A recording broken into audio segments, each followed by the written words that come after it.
नमस्कार. ओंकार क्लासेसच्या सर्व विद्यार्थ्यांचे बायोलॉजीच्या या व्हिडिओमध्ये स्वागत आहे. आपण ओरिजिन अँड इव्होल्यूशन नावाचा टॉपिक पाहतोय. त्या ओरिजिन अँड इव्होल्यूशन नावाच्या टॉपिकमध्ये काल आपण एक पॉईंट पूर्ण केला, आयसोलेशन नावाचा.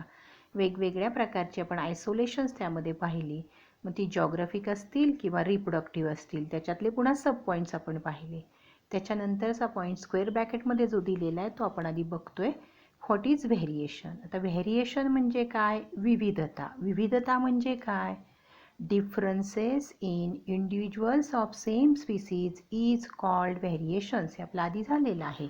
एका स्पीसीजमधल्या वेगवेगळ्या इंडिव्हिज्युअलमध्ये असणारे फरक याला आपण काय म्हणतो? व्हेरिएशन असं म्हणतो. आता नंतरचा पॉईंट आहे म्युटेशन. म्युटेशन म्हणजे sudden change in genetic material. What is gene frequency? आपण त्याची डेफिनेशन वरती बघितली आहे बघा. Gene frequency.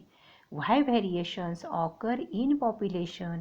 तर त्याची वेगवेगळी कारणं आपण पाहिली. मग ते म्युटेशन असेल, रिकॉम्बिनेशन असेल, नॅचरल सिलेक्शन असेल, अशी वेगवेगळी कारणं पाहिली. आता पुढचा पॉईंट आपल्याला पाहायचा आहे mechanism of organic evolution. One has to give the importance to population while considering the mechanism of evolution. प्रत्येकाला पॉप्युलेशनला इम्पॉर्टन्स द्यावा लागतोय की ज्या वेळेला आपण मेकॅनिझम इव्होल्यूशनची समजून घेतोय, तर त्यावेळेला पॉप्युलेशनशिवाय इव्होल्यूशन शक्य नाही हे आपल्याला समजून घ्यावं लागेल. पॉप्युलेशनमध्ये इव्होल्यूशन होते, इंडिव्हिज्युअल जो आहे त्याच्यामध्ये इव्होल्यूशन होऊ शकणार नाही. It is the population that evolves and not its individual members. म्हणजे पॉप्युलेशनमध्ये इव्होल्यूशन होतं, एकट्या इंडिव्हिज्युअलमध्ये इव्होल्यूशन होत नाही. म्हणजे त्याला आपण असं म्हणू शकतो population is a unit for evolution. पॉप्युलेशनच हे काय आहे? इव्होल्यूशनसाठी युनिट आहे. Individual's role is to pass the genetic variation to its offspring. इंडिव्हिज्युअलचा रोल काय आहे? फक्त जेनेटिक व्हेरिएशन एका पिढीतून पुढच्या पिढीमध्ये पाठवणं. The following are the basic processes which brings about evolution. या वेगवेगळ्या प्रोसेसमध्ये इव्होल्यूशन होतं. त्यातली पहिली आहे म्युटेशन, दुसरी आहे जीन रिकॉम्बिनेशन, तिसरी आहे जीन फ्लो. आता जीन फ्लो कशामुळे होतो? मायग्रेशनमुळे होतो. Genetic drift, natural selection, isolation and speciation. तर पहिला पॉईंट आपण बघणार आहे mutation. These are permanent. Permanent म्हणजे कायमस्वरूपी. हिरिटेबल चेंजेस. हिरिटेबल म्हणजे एका पिढीतून पुढच्या पिढीमध्ये जाणारे. In genetic material of an organism. हे बदल कशामध्ये होतात? Genetic material of an organism. त्यालाच आपण काय म्हटलेलं आहे? लक्षात घ्या. पहिला पॉईंट आपण जो पाहतोय तो आहे म्युटेशन.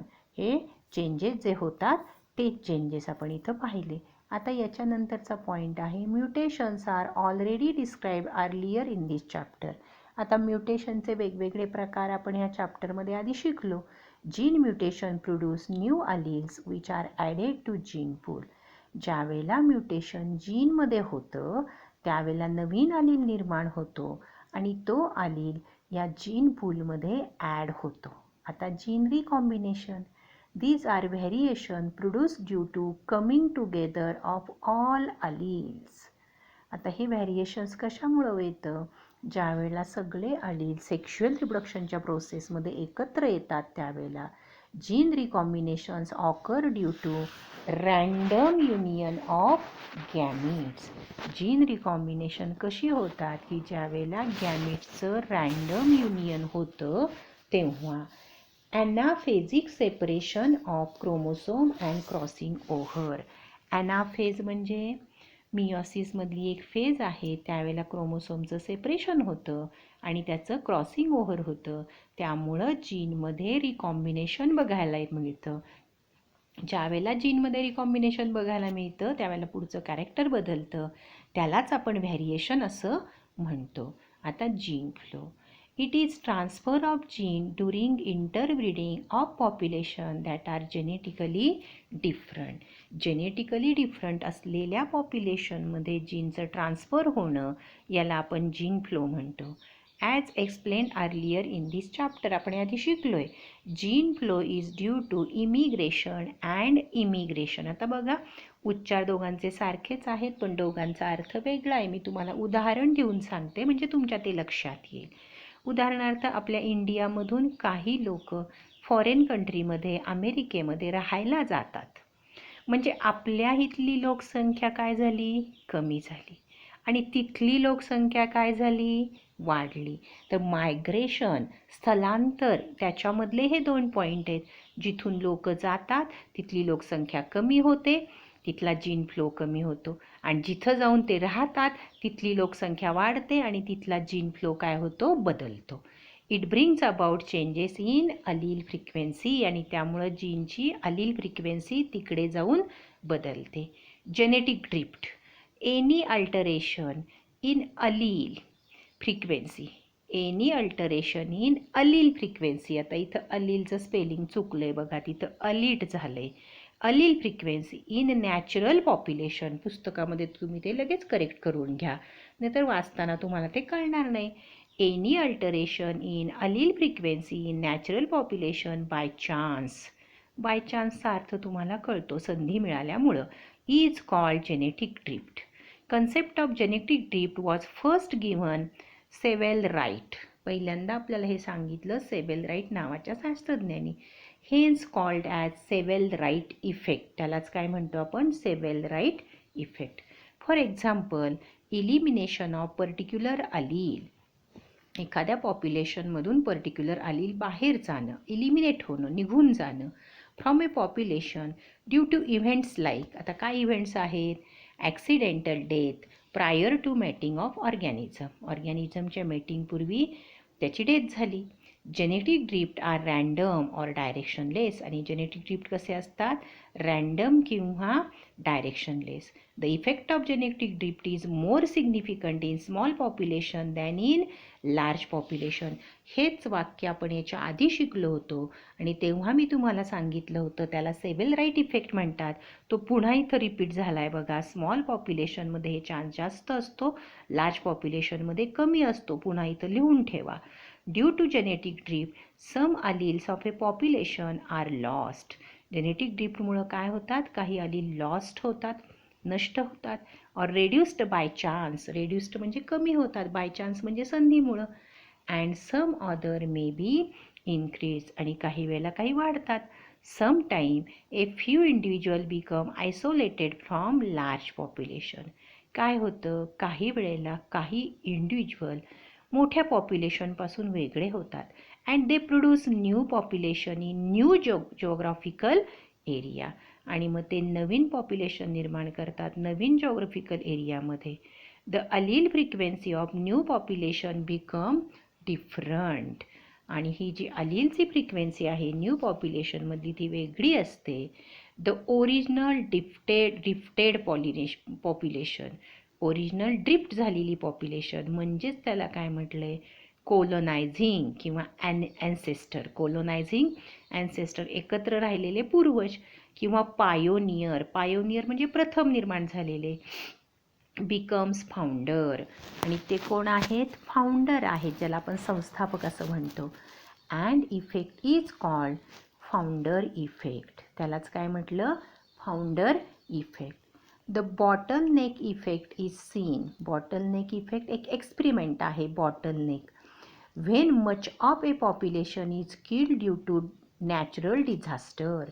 की एखाद्या वेळेला एखादं नॅचरल डिझास्टर येतं आणि त्याच्यात बरेचसे ऑर्गॅनिझमची डेथ होते. And only few remaining individuals are left to begin new population. आणि तिथे जे राहिलेले कमी इंडिव्हिज्युअल्स आहेत त्याच्यातून नवीन पॉप्युलेशन निर्माण होते. Natural selection. It is a process by which better adapted individuals with useful variations are selected by nature. जे युजफुल व्हेरिएशन दाखवतात त्यांना नेचर सिलेक्ट करतो. And live greater or more number of progeny. त्यालाच काय म्हटलं? Differential reproduction.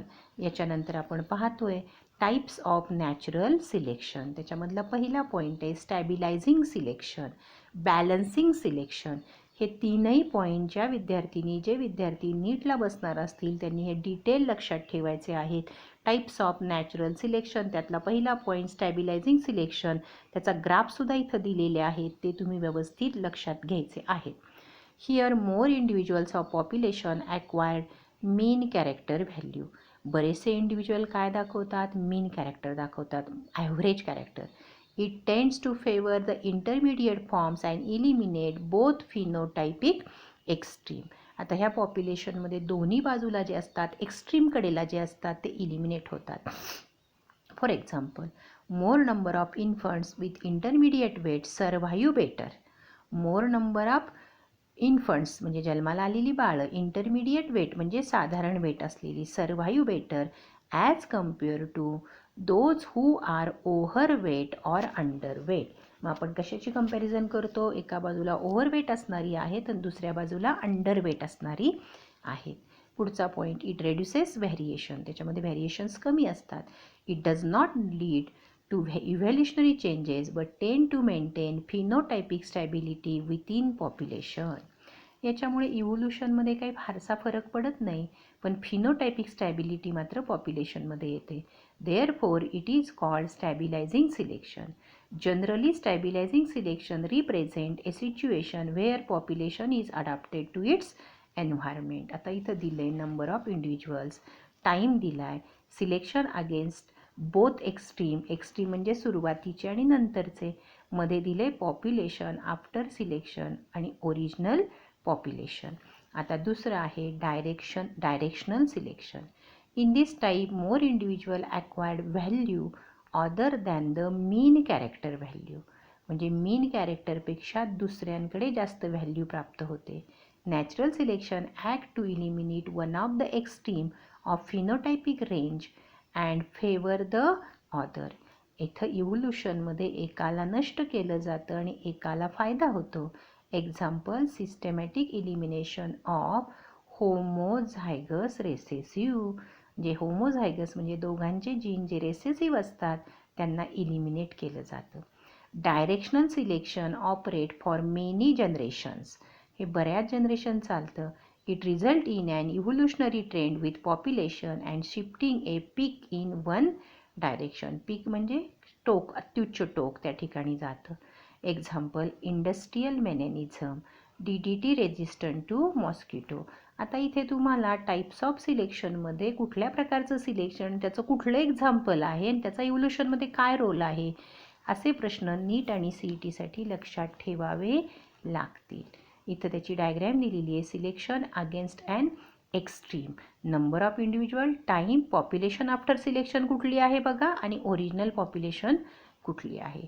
आता डिसरप्टिव्ह natural selection बघायचं आहे. Here more number of individual acquire peripheral character. Peripheral म्हणजे कडेला. At both ends of the distribution curve, दोन्ही एंडला त्यांचे कॅरेक्टर व्हॅल्यू असतात. This kind of selection is rare. हे कमी प्रकारचं असतं, रेअर असतं, दुर्मिळ असतं. It ensures the effect of the entire gene pool of a population considering all mating types of system. याच्यामध्ये इफेक्ट बघितला जातो एंटायर जीन पूलचा आणि मॅटिंगचे सगळे टाईप्सचा. Example, it was observed in the different big size of African seed cracker fishes. Seed cracker फिशेसमधल्या big फिंचेसमधला. The birds have different size of big, वेगवेगळी साईज आहे, and they feed on seeds. The available seed were of two kind, small and large size. छोट्या seeds आणि मोठ्या seeds. Large big size birds feed on large seeds while small big size birds feeds on small seeds and their number was increased. समजून घ्या. Intermediate big size birds are unable to feed on either type of seed, so their population was decreased gradually and then eliminated by nature. आणि intermediate size आहे त्यांना मोठ्याही seed खाता येत नाही, छोट्याही seed खाता येत नाही आणि मग त्यांची संख्या हळूहळू कमी होते. या पद्धतीनं आपण ते टाईप्स पाहिले. याच्या पुढचा पॉईंट आपण उद्याच्या लेक्चरमध्ये बघू. थँक्यू.